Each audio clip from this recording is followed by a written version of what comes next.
네, 안녕하세요, 동문 여러분. 저는 서울대학교 경영대학에서 회계학을 가르치고 있는 신재용입니다. 반갑습니다.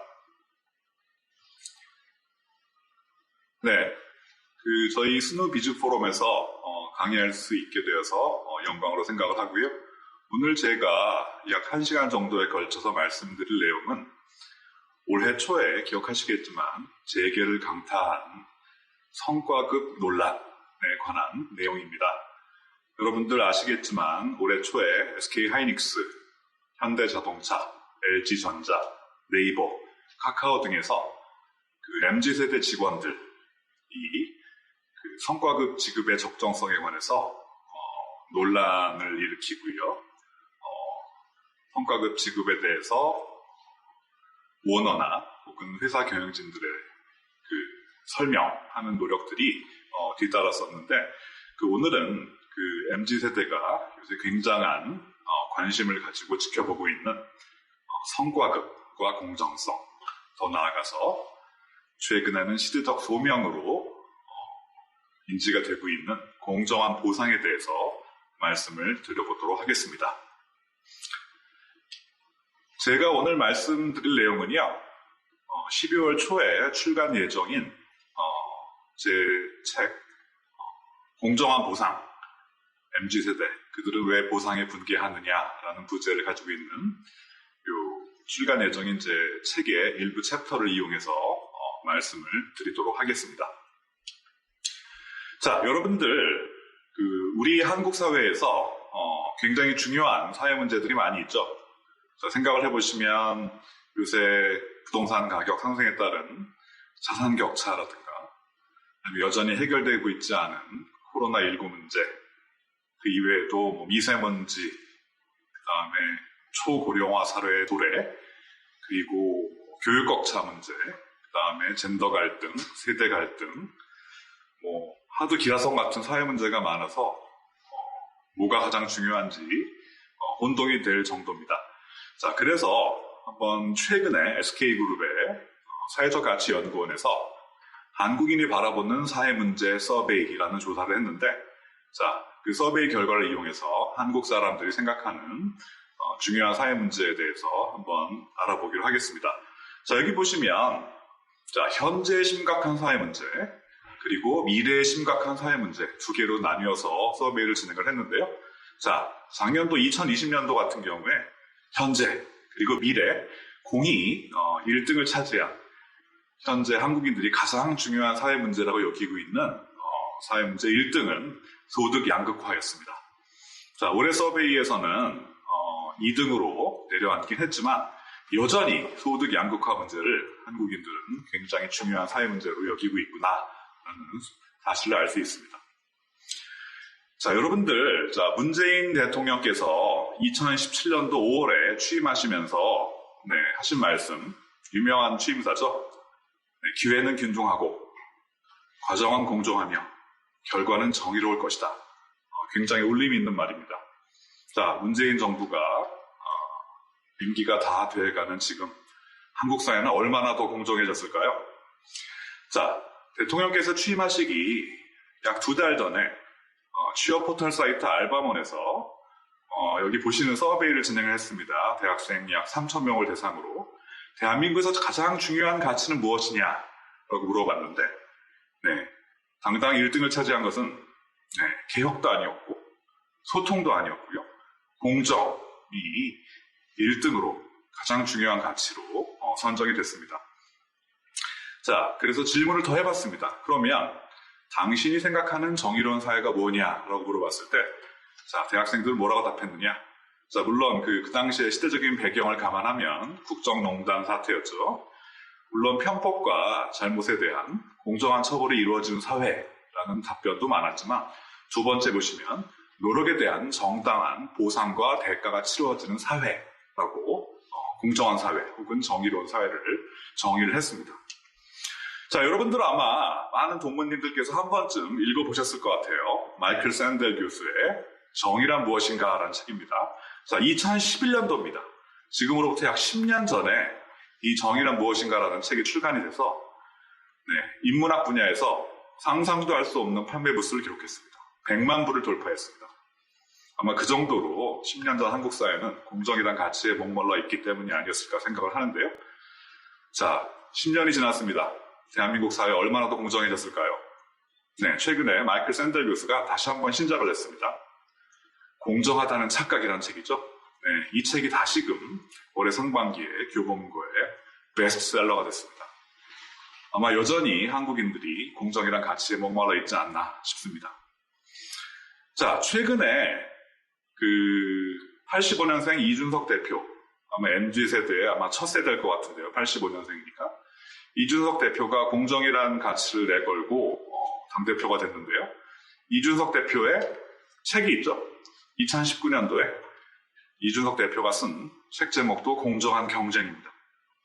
자, 그리고 올해 6월달에 윤석열 전 검찰총장님이 이제 대선 출마를 선언하시면서 하신 말씀도 시대와 세대를 관통하는 공정의 가치를 세우겠다라고 출사표를 던지셨고요.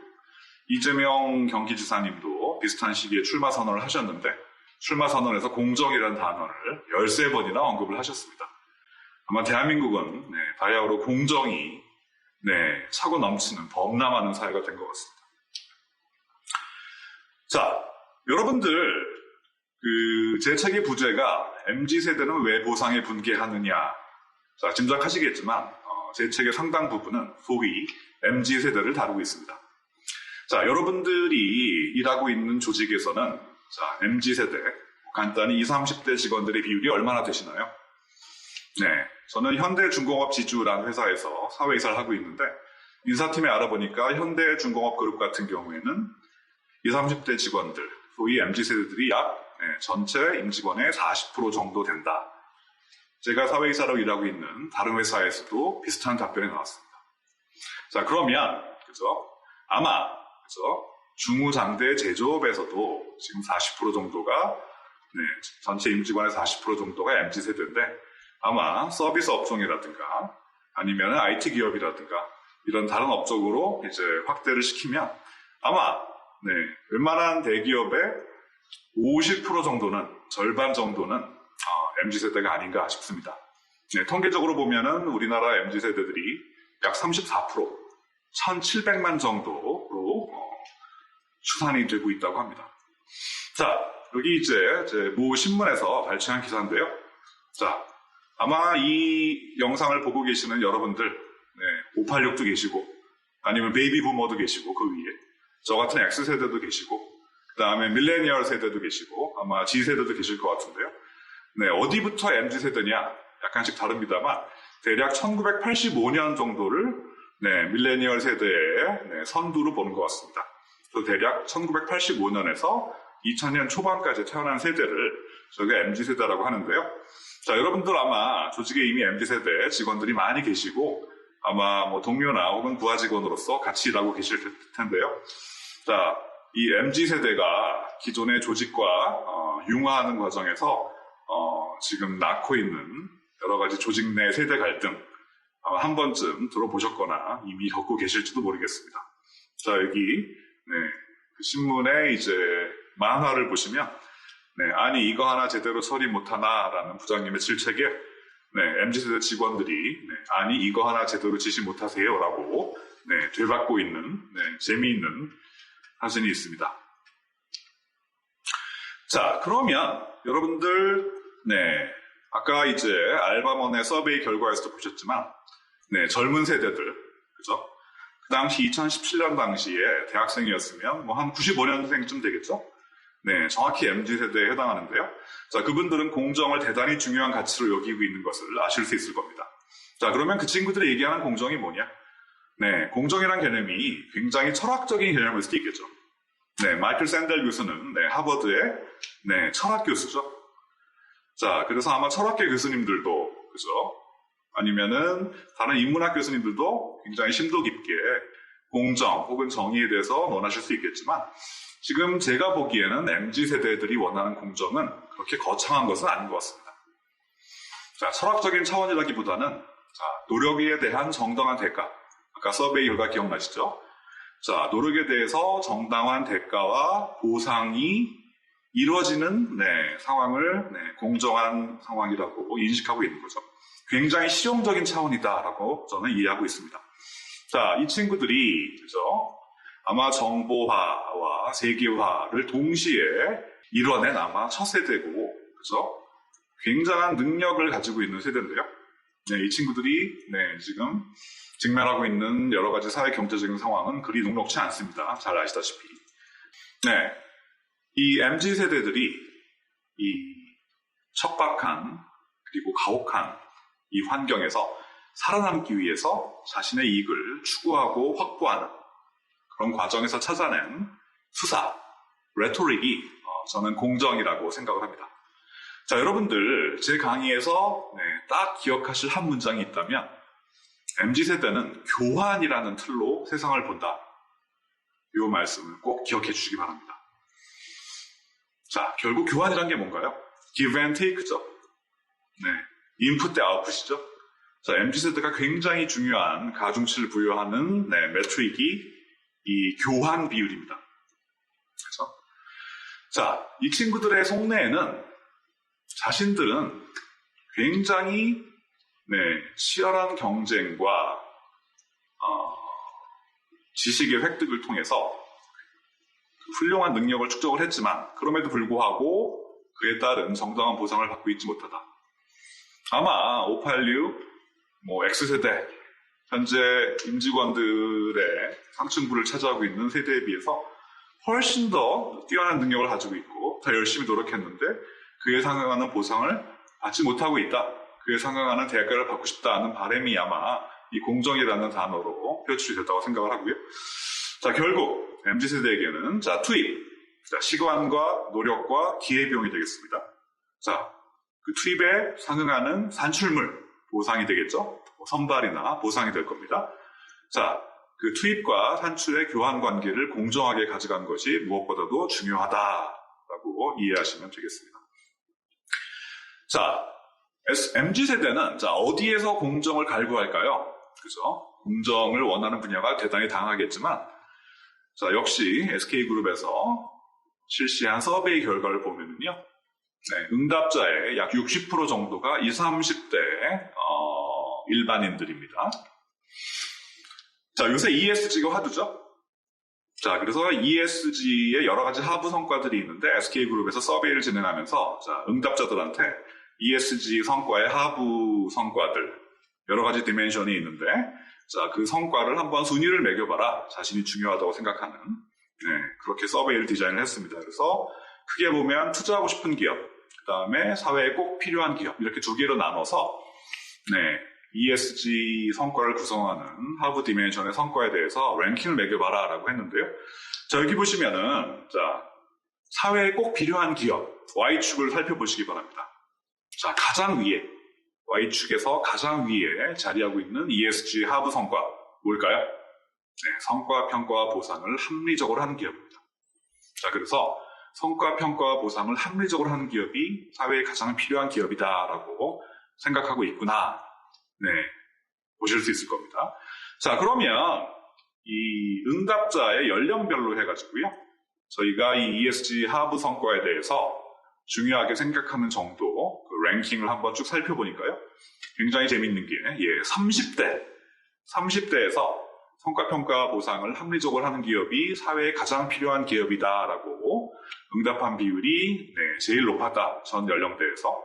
자, 이게 굉장히 시사하는 바가 많죠. 자, 여러분들 조직에서 그죠? 누가 가장 이 일을 많이 합니까?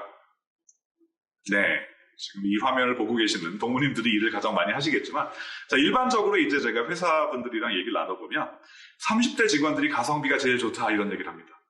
자, 그 얘기는 뭘까요? 결국 30대 직원들한테 급여를 그만큼 더 주진 않지만 굉장히 많은 시간에 일을 하고 있다. 그죠? 그럼 회사 입장에서 가성비가 좋은 건데, 그죠? 30대 입장에서는 투입하는 노력에 비해서 그만한 보상을 받고 있지 못하다고 느끼겠죠. 자, 그래서 성과평가 보상을 합리적으로 하는 기업이 사회에 꼭 필요한 기업이다라고 응답한 연령대에서 가장 두드러진 게 30대 응답자로 나타났습니다. 자, 그러면 여러분들 MZ세대가 1700만 명인데요. 저는 그 MZ세대 1700만 명을 다 알고 있지 못합니다. 자, 그래서 제가 제 책에서 집중하는 오디언스는 화이트 칼라 MZ세대입니다. 아마 여러분들이 같이 일하고 있는 바로 그 20, 30대 직원들을 얘기하는 걸 텐데요. 자, 저희 동문 포럼이기 때문에 자, 한번 최근에 저희 학부 졸업생들의 진로를 살펴보시면요. 자, 여기 2008년부터 17년까지의 자료를 한번 모아봤는데요. 대략 보시면 여기 파란색 그리고 이 적색의 막대를 합하시면 소위 저희가 얘기하는 회사에 취직한 졸업생들 비율이 나오겠습니다. 자, 보시면 절반이 넘게 되죠. 대략 보시면 서울대 경영학과 학부 졸업생들의 절반 이상이 소위 말해서 회사에 취직을 한다. 이렇게 보시면 되겠죠. 자, 그러면 1700만의 MZ세대 중에서 소위 말해서 여러분들이 같이 일하는 화이트 칼라 MZ세대는 자, 어떤 생각을 가지고 있을까요? 어떤 공정에 관한 인식을 하고 있을까요? 자, 알 수는 없지만, 그죠? 아마 화이트 칼라 MZ세대가 생각하는 공정은 약간 다른 것 같습니다. 다른 MZ세대라는요. 자, 보시면, 자, 이 친구들이 생각하는, 가장 중요한, 공정의 특징은 뭐죠? 진정한 능력주의입니다. 우리가 메리토크라시라고 하는 진정한 능력주의가 공정이다라고 생각하고 있는 거죠. 자, 요런 인식의 일단을 볼 수 있는 사태가 2017년 말에 서울 메트로라든가 2020년도에 인국공 사태라고 하는 자, 두 기관 모두 비정규직을 정규직하려는 정부의 아젠다에 맞춰서 정규직화하려는 과정에서 엄청난 반발을 불러일으켰습니다. 자, 왜 취준생들은 그죠? 곧 화이트 칼라가 될 취준생들은 인국공원 사태라든가 서울 메트로의 정규직 전환 시도에 대해서 그토록 반발했을까요? 자, 다시 한번 교환 비율이라는 생각을 해보시기 바랍니다. 자, 투입과 산출에 따라서 결정되는 교환 비율의 관점으로 보면 물론 정부에서는 공정을 위해서 이런 정규직 전환 시도를 하셨겠지만 이런 적폐가 없는 겁니다. 그분들 시각에는. 그죠? 취준생들 입장에서는요. 자, 결국 이 자리는 어떤 자리입니다. 이 자리는 유아기부터 시작해서 치열한 경쟁으로 점철된 토너먼트를 뚫고 대학 입시, 그죠?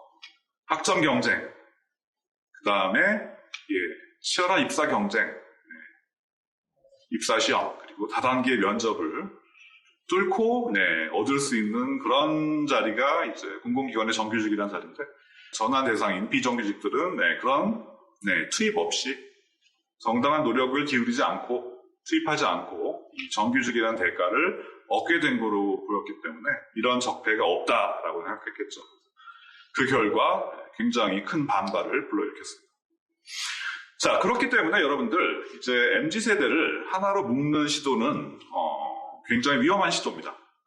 자, 그래서 최근 보시면 알겠지만 사무연구직 MZ세대 위주로 이루어진 사무연구직 노조랑 기존에 여러분들이 익숙한 생산직 위주의 노조랑 어젠다가 굉장히 달라졌습니다.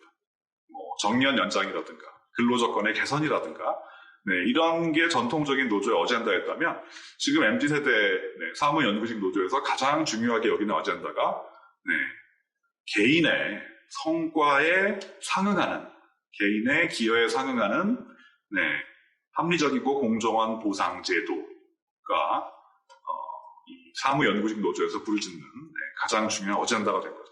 자, 그래서 각자가 원하는 보상은 제 생각엔 성장 배경, 그 다음에 경험한 경쟁 환경, 각자 현재 맡고 있는 직무에 따라 다른데요. 자, 그래서 저희가 전체 MZ세대가 아니고 이 화이트 칼라 MZ세대의 공정에 대한 열망을 이해하기 위해서는 자, 이들이 겪은 경쟁 환경, 특히 대학 입시 제도에 대한 이해가 꼭 필요하다고 봅니다. 자, 여기 그림을 보시면 아마 자녀분들을 두신 동무님들은 금방 이해되실 거예요. 그죠? 지금은 모든 거를 다 잘해야 소위 수시 전형으로 좋은 대학에 입학할 수 있는 시대입니다. 그죠? 내신, 수상 경력, 리더십, 영어 능력 하나도 빠지면 안 되는 거죠. 자, 그러면 제가 대략적으로 이제 화이트 칼라 MZ 세대의 숫자를 뽑아내기 위해서 한번 94년생을 대상으로 아주 거칠지만 심플한 계산을 한번 해봤습니다. 자, 94년생들은 2013년도에 대학을 들어갔습니다. 94년생들은 72만 명의 출생자가 있었고요. 자, 그 중에 67만 명이 2012년도 말에 수능시험에 응시했습니다. 자, 그래서 대학에 들어갔죠. 자, 그러면 2013년도에 13학번들이 각각 필요한 교육기관, 그죠? 대학의 학업을 마치고 노동시장에 진입했을 때, 그죠? 자, 그들을 기다리고 있던 좋은 일자리의 수는 얼마나 될까 한번 생각을 해보기로 하겠습니다. 자, 그래서 쭉 제가 직종마다 필요한 교육 연수를 달리해서 계산을 해보니까, 자, 67만 명이 수능을 봤죠? 자, 그들을 몇 년 뒤에 기다리고 있던 노동시장의 좋은 일자리 수는 약 13만 개 정도. 그죠? 물론 94년생만 그 특정 노동시장의 특정 연도에 지원하는 건 아니겠지만, 물론 뭐 다른 해에 태어난 분들도 노동시장에서 경쟁을 하겠지만요. 그와 마찬가지로 94년생도 꼭 졸업한 해가 아니고 그 다음에 그래서 계속 지원을 할 수 있기 때문에 자, 그런 효과는 상쇄된다고 보면 대략 수능시험을 본 67만 명 중에서 20%가 좀 안 되는 숫자들이 소위 말해서 화이트 칼라의 직군에 진입을 한다. 5대 1의 경쟁률이 되는 거죠.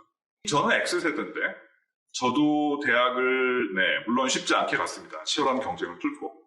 자, 대학 입시, 명문대 입학, 그죠? 좋은 기업 취직. 항상 어려운 거 아니야? 라고 하실 수 있겠죠. 자, 하지만, 자, 이 친구들은, 그죠? 이 친구들은 MZ세대에 해당하는 친구들은, 그죠? 586이나 X세대와 달리 좀 더 치열한 경쟁을, 그죠? 훨씬 치열한 경쟁을 훨씬 먼저 시작했다라고 이해하시면 되겠습니다. 자, 예를 들어서, 90년대 초반에 태어난 김MZ라는 가상의 인물을 생각을 해보면, 자, 영어 유치원, 그죠? 국제증학교, 특목고, 명문대 입학, 대기업 입사. 자, 저희 때 비교해서, 토너먼트의 단계가 한층 늘어난 것 같지 않으십니까? 자, 우리가 소위 말해서 서울 강남권에서 영어 유치원이 정말 핫해진 시기가, MZ세대의 유아기와 정확히 일치합니다. 국제중학교라는 게 생겨서 초등학생 때부터 스펙을 관리하고 자기소개서를 쓰기 시작한 시기도 역시 2000년대 중반, 2005년, 6년 정도죠. MZ세대가 초등학교를 졸업할 때와 딱 겹치고요. 자, 특목고 입시가 붐이 일어난 시기도 역시 2000년대 중반입니다. 그죠? 그 다음 명문대 입학. 자, 여러분들 명문대 입학. 학령 인구가 주니까 명문대 입학이 쉬워진 거 아니야? 라고 생각하기 쉬운데요. 사실은 인구의 감소보다 훨씬 빠르게 명문대학들은 대학 정원을 줄여왔습니다. 경쟁률은 더 치열해지고 있는 거죠. 자, 대기업 입사 생각해 보시면은, 제가 학교 다닐 때만 해도, 유수의 대기업에서, 취업 설명회도 굉장히 자주 했고요. 버스에 실어서 공장 견학도 시켜주시고, 맥주도 사주시던 기억이 생생한데요. 그런 시대는 갔죠. 이제 우리나라 대부분의 대기업에서는 공채를 더 이상 실시하지 않고요. 대부분 수시 채용으로 전환을 했습니다. 수시 채용이라는 게 어떻게 보면은 쉬운 걸 수도 있지만 구직자 입장에서는 훨씬 더 힘든 경쟁, 스펙 경쟁, 인턴, 우리가 금턴이라고 하죠. 요즘은 인턴 등등을 거치고 오랜 기간 동안 직무 능력을 함양하고야 정규직이 될 수 있는 그런 사회가 된 거죠. 자, 그래서 여러분들 기억하셔야 되는 게 지금 MZ세대들은, 여러분들이 일하고 있는 MZ세대들은 여러분들보다 훨씬 강한 토너먼트를 훨씬 어린 나이에 시작했다. 그 토너먼트의 승자들이 지금 여러분들과 같이 일하고 있는 겁니다. 2000년대 중반이 사실은 굉장히 중요한 이벤트가 많이 일어났는데요. 통계적으로 봐도 2000년대 중반, 약 2005년부터, 그죠? 2008년까지 보시면은, 이 그래프에서, 전체 가구 소비 중에서 사교육비 지출이 급격히 올라가서, 2008년도에 이제 최고치를 찍는 걸 보실 수 있습니다. 자, 또 비슷한 시기에, 명문대 입학 경쟁률은 가장 높아졌습니다. 또 비슷한 시기에, 그죠? 국제중학교도 생기고, 특목고 입시도 굉장히 가속화되고요. 그 다음에 2007년, 8년에 또 생긴 가장 큰 변화 중에 하나가 뭐죠? 대학 입시에 소위 수시 전형, 입학사정관 전형이라는 것이 생겼습니다. 자, 지금은 이제 학생부 종합전형이라고 하죠. 자, 옛날에 대부분의 586과 X세대들은 시험 한 방, 시험을 잘 봐서 서울대학교 경영대학에 입학을 하셨을 겁니다. 자, 더 이상 그렇지 않습니다. 그죠?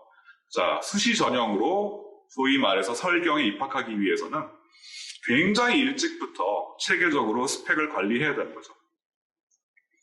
자, 지금의 이제 학생부 종합전형, 잘 알고 계시는 가장 중요한 서류가 뭐죠? 학교 생활기록부입니다. 생기부라고 하죠. 자, 그 생기부는 5학기 동안의 거대한 기록입니다. 고교 3학년 1학기까지 5학기 동안의 학생의 학업 능력은 물론이고 학업 역량, 잠재적인 능력, 인성, 가치관, 리더십, 창의성, 전공 적합성까지 우리가 파악하고자 하는 게 학생부 종합전형의 핵심이죠.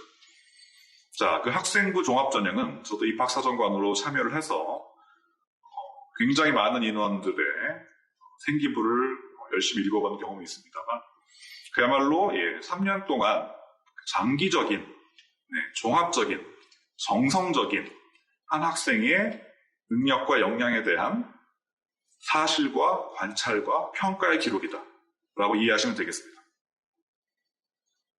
자, 시험 한 방이 아니고요. 장기적인 그리고 정성적인 종합평가에 익숙해져 있는 세대가 거기에서 뛰어난 성과를 보인 친구들이 지금 여러분들과 같이 일하고 있는 거죠. 자, 이 수시 전형은 그죠? 보시면 대략 역시 2000년대 중반, 2007년에서 8년 정도부터 정시 전형의 선발 인원을 추월해서 자, 지금은 보통 일반적인 명문대에서는 10명 중에 7명에서 8명 정도를 수시 전형으로 선발하고 있는 상황입니다. 자, 거기다가 내신도요. 자, 96년부터 2004년까지는 절대평가였습니다.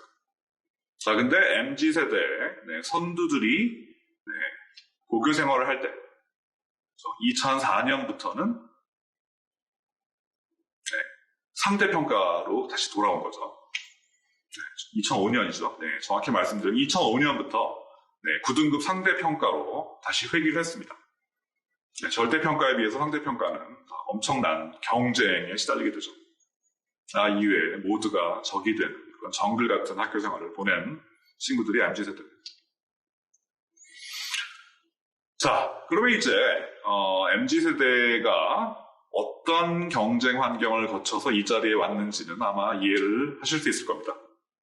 쉽게 말씀드리면 오징어 게임입니다. 오징어 게임. 오징어 게임에 보시면 6단계의 게임을 거쳐서 그죠? 456명의 참가자가 6단계의 게임을 거쳐서 1등을 하게 되면 상금 456억을 획득하게 되죠. 전형적인 토너먼트 구조인데 지금 이 MZ세대들은 굉장히 일찍 시작된 격심한 다단계의 토너먼트를 뚫고 지금 이 자리에 와 있는 겁니다. 자, 오징어 게임 보시면은요, 이병헌이 연기한 게임의 운영자, 프론트맨이라는 사람이 나오죠. 자, 그 친구가 이제 입에 달고 다니는 말이 뭔가요? 이 게임 안에서는 모두가 평등해라는 얘기입니다. 자, 왜 프론트맨은 그렇게 게임 내에서의 평등을 강조할까요? 자, 이러한 격심한 토너먼트에서는 게임의 룰을 공정히 유지하는 게 가장 중요한 미덕이기 때문에 그럴 겁니다. 게임 그 자체는 말도 안 되게 부조리 하더라도 그 게임 내에서는 게임의 룰에 따라서 모두가 공정한 찬스를 가져야 된다는 거죠. 자, 그러면 여러분들 이런 문제를 한번 생각해 보실까요?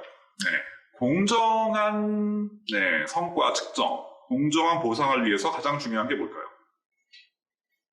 어디까지 운을 필터링 할 거냐가 저는 제일 중요하다고 생각을 합니다.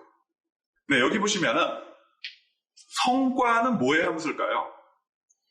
저는 성과가 노력과 운과 재능의 함수라고 생각을 합니다. 그러니까 성공은 뭘까요? 그 해당 성과에 대해서 시장이 부여하는 가치겠죠. 자, 여러분들 한번 자신한테 여쭤보시기 바랍니다. 여러분들은 노력과 실력과 능력으로 지금 그 자리에 서 계십니까? 네, 그렇다고 말씀하시는 분도 있고, 그렇지 않다고 생각하시는 분도 있을 텐데. 자, 생각해보면은 인간은 태어날 때부터 운입니다.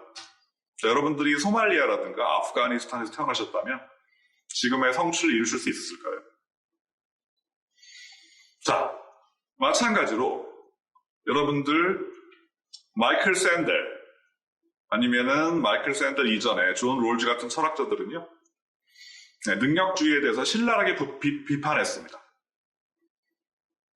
자, 기본적으로 저희는 능력이라든가 아니면은 노력은 개인이 통제할 수 있는 거라고 생각을 하는데요. 자, 존 롤즈 같은 사람은 자, 노력이라는 것도 노력에 필요한 강한 의지, 네, 굳은 결심 이런 것도 다 유전과 사회적인 환경의 조합으로 결정이 되는 거다라고 얘기를 했습니다. 그죠? 재능도 마찬가지죠. 재능이 영어로 기프트잖아요. 그죠? 이 재능이란 것도 주어지는 거죠. 많은 경우에 부모로부터의 유전, 행복한 가정, 그죠? 사회적인 환경이 적절히 버무려졌을 때 우리가 재능을 획득할 수 있는 거죠. 자, 그래서 마이클 샌델의 책을 보면은 네, 능력주의는 네, 생각보다 공정하지 못하다. 굉장히 중요한 팩터인 노력과 능력도 많은 경우에 통제할 수 없는 선천적인 특질에 의해서 결정이 되기 때문에 능력주의는 생각보다 공정하지 못하다라는 얘기를 하고 있죠. 자, 제가 드리고 싶은 말씀은 저희가 공정한 보상을 위해서 가장 중요한 게 뭐냐? 자, 이 운이 성과와 보상에 미치는 영향을 필터링을 해줘야 된다는 얘기입니다. 자, 저희가 노력이나 사실은 재능도 사실은 네, 운인 거죠. 샌델의 말에 따르면 주어지는 겁니다. 개인이 통제할 수 있는 게 아니고 뭐 이론적으로 보면은 저희가 노력이나 아니면 능력 팩터까지도 필터링 해야겠지만 네, 그거는 사실은 네, 논란의 여지가 있죠. 자, 최소한 저희가 이 운 팩터는 그럼에도 불구하고 공정한 성과 평가와 보상을 위해서 제거를 해줘야 된다는 얘기입니다. 자, 예를 들어서 오징어 게임이라는 여러분들 다 보셨을 네, 넷플릭스 드라마를 한번 생각해 보시겠습니다. 자, 오징어 게임에서 보시면은 제가 6단계의 게임을 거쳐서 네, 승자가 결정이 되는데 자, 오징어 게임에서 가장 공정한 게임이 뭘까요, 여러분들? 여러분들이 이 중에서 어떤 게임이 가장 공정했다고 생각을 하십니까? 아마 네, 의견이 다르실 수 있는데요. 자, 보시면은 네, 게임에 따라서 자, 우리가 모든 게임은 다 운과 능력이 중요한데 어떤 게임은 운이 굉장히 중요한 역할을 하고 어떤 게임은 능력과 운이 둘 다 중요한 역할을 하는 그런 게임이 있구나라고 느끼실 겁니다. 자, 예를 들어서 자, 달고나 뽑기라는 2단계 게임이 있었죠. 자, 거기에서 여러분들이 우산 모양을 선택하셨다면 어떤 게임을 하는지 모르니까 자, 우산 모양을 선택하셨다면 네, 그 게임은 네, 이기기 쉽지 않습니다. 자, 여러분들 5단계 게임, 자, 유리 징검다리 게임이었죠. 여러분들이 먼저 출발하는, 자, 1번 번호표를 뽑으셨다면, 그죠? 아니면은 18단계의 이제 징검다리 단계마다 일반 유리와 강화 유리를 구별하셔야 되는데, 네. 운이 나빠서, 네. 강화 유리를 선택하지 않고 일반 유리를 선택하셨다면, 네. 그럼 바로 죽음에 이르게 되죠. 자, 일단 그 오징어 게임의 운영자 입장에서는 네, 운이 우연하게 결정되는 한 공정성을 저해하지 않는다라고 생각하는 것 같습니다. 그죠? 자, 예를 들면은 자, 유리 징검다리는 자, 어떤 번호표를 뽑느냐, 강화 유리와 일반 유리 중에 어떤 유리를 선택하느냐, 네, 능력이 개입할 요소가 전혀 없습니다. 순전히 운으로 좌우되는 게임이거든요. 능력의 역할은 전혀 없이. 자, 그런데도 주최층은 네, 공정한 게임이라고 생각을 하는 것 같습니다.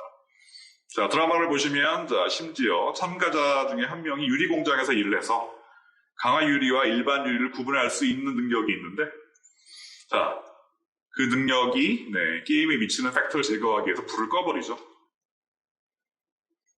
자, 그래서 운이 우연하게 결정되는 한 공정성을 저해하지 않는다라고 게임의 주최 측은 믿고 있지만, 자, 우리 어떨까요? 우리 MZ세대들은 이 중에서 어떤 게임이 가장 공정하다고 생각을 할까요? 자, 예를 들어서 줄다리기. 자, 줄다리기는 보면은, 자, 운도 중요하죠? 자, 어떤 팀이랑 같이 줄을 당기느냐. 이것도 운이죠. 뭐, 남자가 몇 프로냐, 노인이 몇 프로냐. 그죠? 근데 드라마를 보시면은 줄다리기 스킬이라는 능력의 팩터도 있는 것 같습니다. 자, 반면에 아까 제가 말씀드린 유리징검다리는 능력이 차지하는 비중은 전혀 없고요. 순전히 운이죠. 운빨이죠. 자, 그러면 주최 측이 보기에는, 그죠? 둘 다 공정한 게임으로 보여집니다만은, 자, 우리 MZ세대들은 순전히 운으로만 승부가 결정되는 유리징검다리보다는 능력이라는 요소가 개입되는 줄다리기를 아마 더 공정한 게임으로 인식을 하고 있지 않을까 싶습니다. 자, 그러면 제가 아까 말씀드린 운의 필터링이란 건 뭘까요? 자, 운 팩터를 최소화하기 위해서는 어떤 노력을 할 수 있을까요? 자, 예를 들면 달거나 뽑기라고 하면은요. 우산 모양도 있고 삼각형 모양도 있는데 삼각형 모양이 훨씬 더 뽑기에서 불리하기에 용이하죠. 자, 그러면 우리가 운 팩터를 제거하기 위해서 어떤 일을 할 수 있을까요? 모양을 임의로 뽑게 하지 않고요. 모양을 통일해 주는 겁니다. 삼각형이면 삼각형, 우산이면 우산 모양을 통일을 하고 달거나 뽑기 게임을 할 수도 있을 거고요. 그 다음에 유리징검다리 같은 경우에는 1번을 뽑으면 출발 번호표를 죽을 수밖에 없는 게임이잖아요. 불공정합니다. 그 경우에는 징검다리를 참가자마다 만들어 놓고 앞앞이 징검다리를 건너게 하는 게 운 팩터를 훨씬 제거할 수 있는 공정한 게임이 되겠죠. 자, 여러분들 기억하시기 바랍니다. MZ세대가 가장 중요시 여기는 매트릭은 교환 비율이다. 투입 산출 비율이다. 나의 산출물, 나의 투입물. 자, 그 비율이 나오죠. 비교 대상, 그죠? 옆자리의 동료일 수도 있고요. 아니면 저의 상사, 그리고 임원님일 수도 있습니다. 이 비율이 얼마나 공정한지를 계속 따져보게 되는 거죠. 자, 그러면 그 화이트 칼라 MZ세대와 보상에 대해서 강론으로 들어가 보겠습니다. 자, 여러분들 꼭 하나 기억하셔야 될 게, 자, 이 친구들은 불확실한 미래보다는 지금입니다. 저희 586이나 X세대랑은 달리 저성장 시대를 살고 있습니다. 586 그리고 X세대들이 대학을 졸업할 때쯤이면 보통 우리나라가 경제성장률이 대략 9에서 10% 정도는 됐죠. 자, 근데 2008년 이후에 우리나라 GDP 성장률은 한 해를 제외하고는 3%를 넘은 적이 없습니다. 그래서 잘 될 확률보다는 잘 안 될 확률이 높습니다. 자, 그래서 이 친구들은 불확실한 미래에 대한 약속보다는 현재, 당장 받을 수 있는, 현재 분명하게 약속할 수 있는 현재의 보상을 훨씬 선호합니다. 자, 그리고 길고 긴 토너먼트, 다단계 토너먼트를 오랫동안 거쳐온 친구들이기 때문에 공정이 서바이벌의 규칙입니다. 휴대폰의 칩처럼 내장된 그런 특징이 이제 공정입니다. 서바이벌에서 가장 중요한 규칙을 공정이라고 생각을 하고 있고요. 그 다음에 온라인으로, 그죠? 소셜 플랫폼으로 정보도 사람도 모인다. 올해 초에 성과급 논란에서 보시면은 블라인드라든가 잡플래닛이라든가 사람인이라든가 자, 이런 소셜 플랫폼에 단체를 모여서 정보도 교환하고 그 다음에 쉽게 한 번도 보지 못한 친구들이랑 뭉쳐서 집단의 목소리를 내는 걸 볼 수 있죠. 자, 그 다음에 깜깜이는 참을 수 없다. 이 친구들한테 깜깜이 불투명한 제도는 적폐입니다. 깜깜이 이퀄 불공정의 플랫폼이라고 보시면 됩니다. 그래서 요 화이트 칼라 MZ세대와 보상을 이해할 때 요 4가지 포인트는 꼭 기억을 해두시기 바랍니다. 자, 그러면 본격적인 내용으로 들어가겠습니다. 자, MZ세대가 소원한 성과급과 공정성이라는 제목으로 동아일보에 이제 올해 초에 실린 기사를 보면은 자, 여러 가지 얘기들이 있는데 2개만 보겠습니다. 더 받겠다는 게 아니다. 우리는 투명한 성과급 기준 공개가 중요하다라고 얘기를 했고요. 자, 2번째. 임원들은 위기감을 외치면서 자신들의 몫은 최고 수준으로 챙긴다. 자, 이렇게 돼 있죠. 자, 그러면 이 더 받겠다는 게 아니다라는 게 굉장히 중요한 말입니다. 더 달라는 게 아니고 나는 투명한 기준 공개를 원한다. 자, 여기 모 취업 포털 사이트의 설문조사 결과를 보시면, 자, 많은, 직장인들이 성과급을 받은 적이 있습니다. 근데 성과급을 받은 그 많은 직장인 중에서, 자, 대부분은 성과급 지급 기준을 알지 못하고 받았다라고 되어 있는 거죠. 그리고 또 굉장히 많은 성과급을 받은 직장인들이 내가 받은 성과급 금액이 합당하지 않다. 성과에 상응하는 보상을 받지 못했다라고 느끼고 있는 거죠. 자, 그러면 이제 올해 초에 왜 성과급이 대기업에서 상대적으로 고임금인 대기업에서 이 성과급이 이렇게 화두가 됐을까요?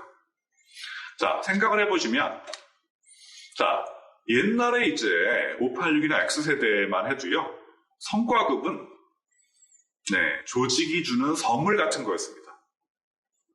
자, 임직원들은 조직의 시혜라는 관점으로 성과급을 바라봤죠. 자, 여러분들 선물로 받은 것에 대해서 금액이 크다, 작다 잘 안 따집니다. 왜? 선물이기 때문에 금액이 높고 작음은 크게 따지지 않는 거죠. 자, 근데 이 MZ세대들한테 성과급은 뭔가요? 더 이상 선물이 아닙니다. 조직과 내가 하는 1대1의 거래입니다. 자, 조직과 내가 하는 1대1의 거래에서는 선물이랑 달리 생각을 해야겠죠? 자, 내가 노력한 만큼, 내가 기여한 만큼 그에 합당한 보상이 주어졌는지를 꼼꼼하게 따져보게 됩니다. 자, 선물이 아니고 시혜가 아니고 이제 조직과 하는 1대1의 거래의 선물이 성과급입니다. 자, 그렇기 때문에 깐깐하게 따져봐야 되는 거죠. 자, 최근에 MZ세대의 성과급에 대한 시각을 극명하게 알 수 있는 사례가 SK 하이닉스 성과급 사례입니다. 잘 아시겠지만, 자, 별명이 2찬 쌀집이죠. 자, 2찬 쌀집에서는 어떤 일이 있었을까요? 간단하게 요약을 하면, 자, SK 하이닉스가 2019년에 비해서 2020년도에 영업이익이 거의 2배가 됐습니다. 2조 7천억의 영업이익이 19년에 20년도에 5조 원이 됐습니다. 83% 증가한 거죠. 자, 그런데 전사 성과급. 자, SK 하이닉스에서는 전사 성과급이 굉장히 중요한 포션인데, 직원 성과급에. 전사 성과급이 영업이익이 2배가 됐는데 지급 비율이 똑같다. 이게 이제 문제의 핵심이었습니다. 올해 1월 28일 일입니다. 자, 보통 이제 이걸 선물로 보게 되면은 소주 한잔 하면서 회사 욕하고 끝날 일인데, 자, MZ세대 직원들은 아마 29살 직원으로 알려져 있는데, 4년차 직원이 전 직원 29,000명한테 CEO 포함해서 메일을 쏜 거죠.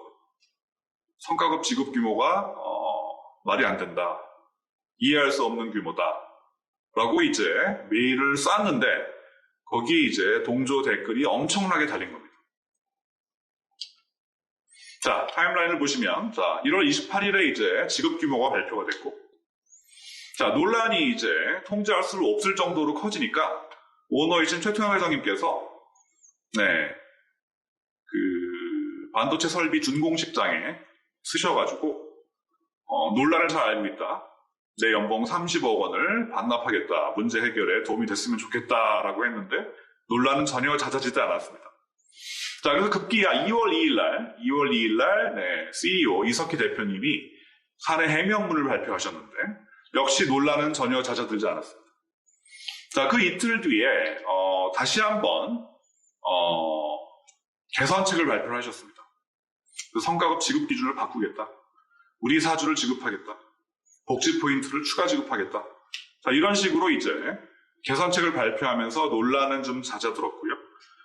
2월 10일 날 이제 노사협의회에 의해서 성과급 지급 기준을 기존의 EVA에서 영업이익이 10%로 바꾸겠다라고 해서 약 2주 정도 이 짧은 기간 안에 여러 가지 일들이 폭발적으로 일어났고 순식간에 이제 논란이 잠재워진 거죠. 자, 이 시총 2등의 이 거대 기업이 이 큰 몸집의 기업이 사안이 얼마나 중요했으면 2주도 안 되는 기간 동안 이렇게 빨리 움직였는지를 한번 생각을 해보시기 바랍니다. 자, SK 하이닉스는요, 2018년도에 최고의 실적을 냈습니다. 매출 40억, 영업이익 20억, 영업이익률이 50%였죠. 성과 있는 곳에 보상이 있죠. 자, 그래서 2018년도 실적에 대해서는 자, 기본급의 1700%를 성과급으로 줬습니다. 자, 근데 2017년, 18년에 최고의 실적을 냈던 하이닉스가 2019년대는 실적이 급전직하였죠. 매출 40조가 27조가 되고요. 영업이익 20조가 2조 7천억이 됐습니다. 영업이익이 10분의 1로 줄었죠. 자, 그래서 2019년도에 성과가 워낙 안 좋아서 그 전년도에 기본급의 1700% 지급하던 성과급을 언론에는 성과급이 이번에 한 푼도 없다라고 기사가 나간 적도 있습니다. 하지만 결론적으로는 종업원의 동기부여나 사기를 생각해서 성과가 안 좋았음에도 불구하고 400%의 기본급의 400% 성과급을 지급했죠. 자, 근데 2020년도에 또 직원들이 열심히 일해서 영업이익이 2배가 됐는데 성과급 지급 규모가 여전히 작년에 성과가 안 좋았을 때 기본급의 400%, 연봉이 20%, 그 수준의 성과급을 지급하겠다고 발표를 했고 회사가 1월 말에 자, 그래서 MZ세대 직원들을 중심으로 격렬한 반발이 일어난 거죠. 자, 그래서 이제 여기 보시면은 이석희 대표님이 그 반란을 이제 완화시키기 위해서, 무마하기 위해서 2월 2일 날 발표한 해명문입니다. 자, 여기 보시면은 제가 교수로서 이석희 대표님의 답안을 채점했다면 전 만점을 드리고 싶어요. 참 논리적이고 흠잡을 데 없는 글입니다. 자, 오해하지 마라. 우리 하이닉스에서는 영업이익의 일정 프로가 성과급 재원이 되는 것이 아니고 EVA라는 매출이 있고 EVA의 일정 프로가 성과급 재원이 되는 것이다. 그래서 EVA가 뭔지 알려주마 이런 톤으로 EVA에 대해서 쾌도남마, 명쾌한 논리로 설명을 하고 있습니다. 자, 우리 하이닉스는 대규모의 투자가 들어가기 때문에 그죠? 영업이익이 좋더라도 EVA를 계산해 보면은 얼마든지 EVA가 낮아질 수 있다. 자, 이런 것들을 굉장히 디테일하게 설명을 하고 있는 거죠. 자, EVA는 영업이익뿐만이 아니고 투자 자본의 규모나 자본 비용률에 따라서 달라질 수 있는데 하지만 디테일은 공개할 수 없다. 대회비이기 때문에. 자, 그리고 작년도에 성과가 정말 안 좋았던 작년도와 그죠? 올해의 성과급 지급 규모가 비슷했던 것은 작년에는 공식으로 하면 EVA 산정 공식으로 하면 줄 게 없었는데 동기부여를 위해서 연봉의 20%를 지급했던 거고 올해는 여러분들이 좋은 성과를 내서 공식대로 계산을 했는데 자, 우연히 양계년도에 지급 규모가 우연찮게 같았다 이런 내용이었죠. 자, 이런 훌륭한 모범 답안을 발표했음에도 불구하고 직원들은 전혀 분노 수위를 낮추지 않았습니다. 자, 그러면 그 SK그룹은 이 사태를 예측할 수 없었을까 한번 생각을 해보시면 삼성전자도 그렇고 LG도 그렇고요. 그 다음에 SK도 마찬가지지만 자, 모두 성과급 재원의 기본 자료로 전사나 사업부의 EVA를 계산하고 있습니다. 자, 여러분들 다 경영대 동문님들이니까 제가 EVA 개념, 영업이익에서 세금 효과를 빼고 자본 비용을 차감한 개념, 초과이익 개념인 EVA에 대해서는 따로 설명을 안 드리겠습니다만은 자, 여러분들 SK 하이닉스 29,000명 직원들의 대부분들은 상경계 출신이 아닙니다. 엔지니어들이죠. 자, 엔지니어들한테 그죠? 영업이익이 정말 많이 나왔는데 자본 비용을 차감하고 나니까 EVA가 마이너스다. 자, 이런 설명을 얼마나 이제 이해시킬 수 있느냐. 이걸 생각해 보시면은 자, EVA가 개념적으로 대단히 뛰어난 지표임에도 불구하고 그 직원들의 수용성 그리고 이해 가능성 측면에서는 여러 가지 한계가 있는 지표죠. 그리고 사실 SK그룹의 내부 자료를 보시면 이미 내부적으로도 2010년부터 전 계열사에서 PS 산정의 근거로 쓰이고 있는 EVA 개념이 개념적으로 훌륭하지만 직원들에 대한 수용성, 그 다음에 이해 가능성 측면에서 문제가 있다. 이런 인식을 이미 하고 있었던 것을 이 자료를 보시면 알 수 있습니다. 자, 그리고 EVA로 우리가 줄 게 없을 때, 성과급을 줄 게 없을 때, 경력금조로, 동기부여를 위한 경력금조로 뭐 연봉의 5에서 10%를 지급해온 관행이 있던 것도 역시 확인할 수 있었습니다. 자, 여러분들 중요한 것은, 2월 4일, 2월 4일에 이제 이석희 대표님의 두 번째 개선책을 담은 해명문입니다. 2월 2일의 해명문은 모범 답안입니다. 하지만 소통과 진정성 측면에서는 아쉬움이 있어 보입니다. 자, 하지만 이틀 뒤에, 불과 이틀 뒤 해명문에서는 스탠스가 굉장히 달라졌습니다. 굉장히 감성적인 문구로 차 있죠. 이틀 전에 이성적인 문구였던 겁니다.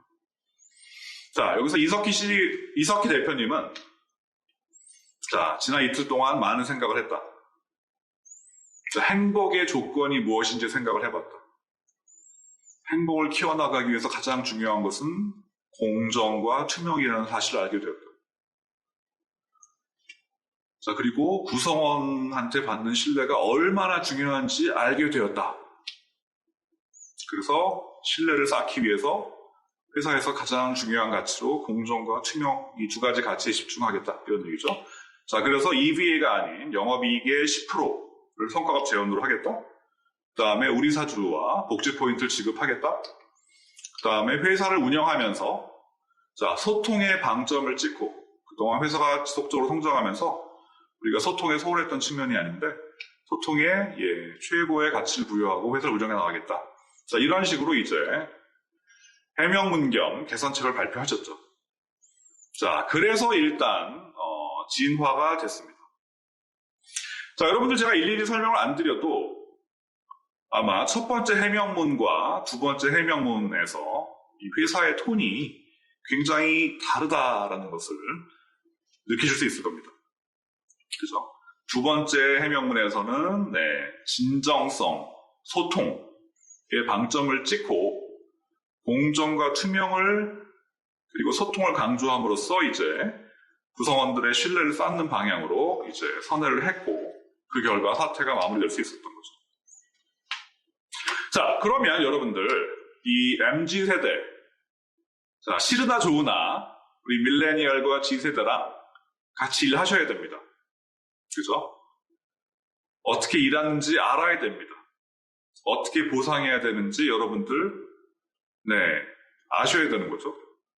자, 그러기 위해서는 자, MZ세대의 선호, 가치관, 욕망 등을 더 잘 이해하셔야 됩니다. 그래야 저희가 같이 일해나갈 수 있는 거죠. 자, 그러면 제가 간단한 제안을 한번 담아봤습니다.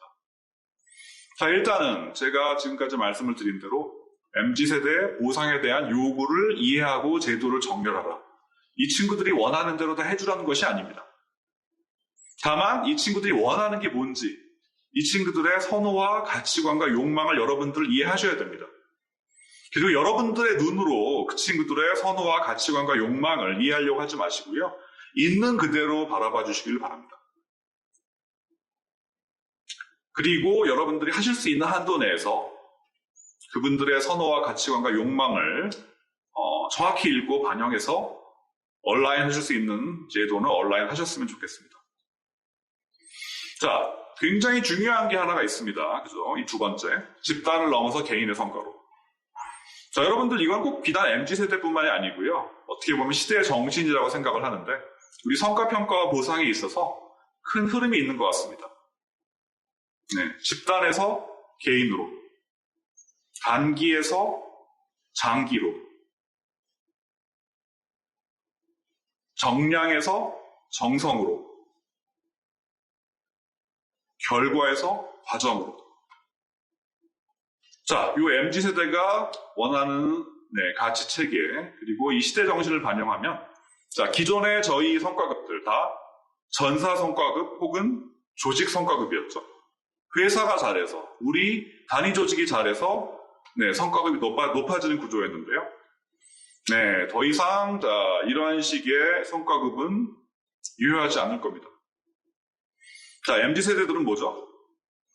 개인의 기여에 상응하는, 개인이 투입한 업무 시간에 상응하는, 네, 보상이 공정한 교환 비율을 가지는 좋은 보상이라고 생각을 합니다.